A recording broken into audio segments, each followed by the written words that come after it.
What's up, everybody? My name is Scott Paddock, and today we're going to learn one of Charlie Parker's most famous saxophone licks.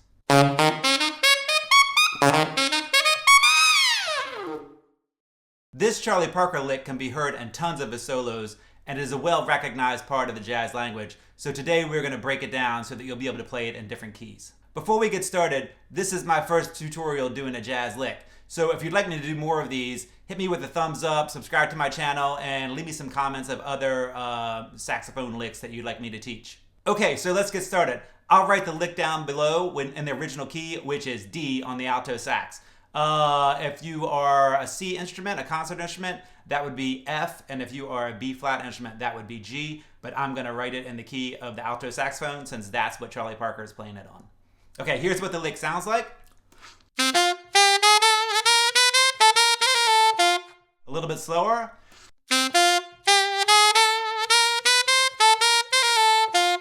Now let's break it down and assign scale degrees. When I say scale degrees, that just means note in the scale. So if I say the third degree, that means the third note in the scale. The first note in the lick is an A, and we know that an A is the fifth note of the D scale. So you have D, E, F sharp, G, A. So our first note is an A, and it jumps to the D, and since it's based in the key of D, we know that D is 1. So your very first interval is 5 to 1, which is a super common interval. So it sounds like this. Now, after that D, we just go up one step in the scale. So we're going up to E. So we have A, D, and then one step up into E. So we have 5 to 1, and then the 1 goes right into 2. Now, when we hit this fourth note, we deviate from the major scale a little bit. Instead of going to an F sharp, which is what would be in your major scale, we go to an F natural. So it gives you a flat third. Then after that, we do go to the regular third, which is an F sharp. From there, we go to the fourth, which is a G, the sharp 4, which is a G sharp, and the A, which is the fifth. So if you look at from the flat third to the fifth, you have a little chromatic movement in there, which actually makes learning this lick a little bit easier because it's just based on the D scale with a little bit of chromaticism in it. So from the flat third to the fifth, you'd have, again, one more time. So from the very beginning, you have the jump of 5 to 1, then you go up the scale to the second degree, then you have that flat third that goes chromatic all the way up to the 5. Take a listen. Now, from the 5, we do a jump. And a lot of times when you're jumping, you're going to jump to a chord tone. And of course, in the D scale and the D chord, we know that our chord is D, F sharp, A, and C or C sharp, depending on if you have a dominant 7th or major 7th. So we're jumping from an A to an F sharp. So you're jumping from 5 to 3. So you're jumping from chord tones. Take a listen from the top. Okay, from there, we land on the 4. So we have, so we enclose that note. We have A, F sharp, G, which is an enclosure. So A, F sharp, G, 5, 3, 4. Then from that 4, we have 16th notes, which go 5, 4, 3. So we have 4, 5, 4, 3. When I look at that, I think of it more as a turn that lands on the third or lands on the F sharp. So we saw in the fourth, we turn and land on the third.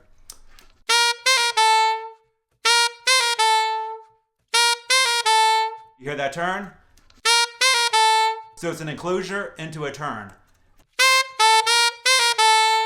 So we enclose the G because we have the top note, the bottom note landing on the middle note, and then we turn and land on the F sharp. So from the top,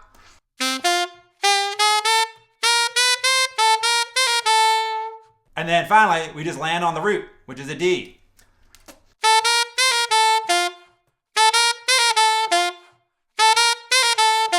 Listen to the whole lick one more time.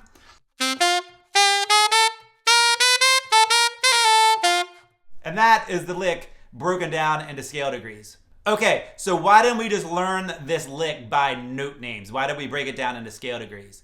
The answer to that is because if we break it down into scale degrees using numbers, instead of letters, we can easily transfer that into other keys or transpose it into other keys. So if we were going to transpose this into C, we know that our first note is 5.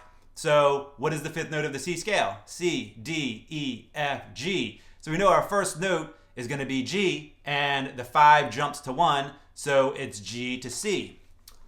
The next note we know is the 2. And in your C scale, the second note of the C scale is obviously a D. So we have 5, 1, 2, which would be G, C, D. The next note is a flat third. So E is the third degree of our C scale. So we're going to drop that by a half step and give us an E flat. Now we have that chromatic lick, and we know the chromatic lick goes up to the fifth. The fifth in the key of C, we've already established, is G. So we're just going to run a little chromatic scale up to the G, from the flat third to the fifth. Pretty easy, right? So we think 5, 1, 2, flat third, chromatic to the 5.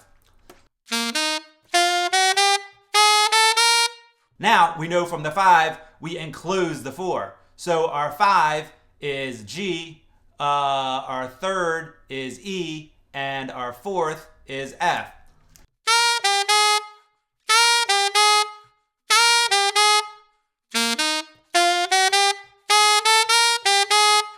Now from our fifth, we know that we're doing a turn, which is going to be start on the 4, go up to the 5, go back down to the 4, and land on the 3.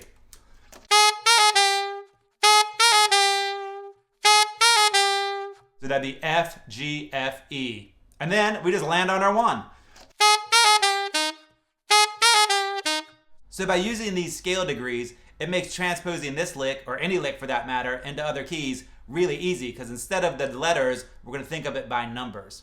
So here is the whole lick in the key of C.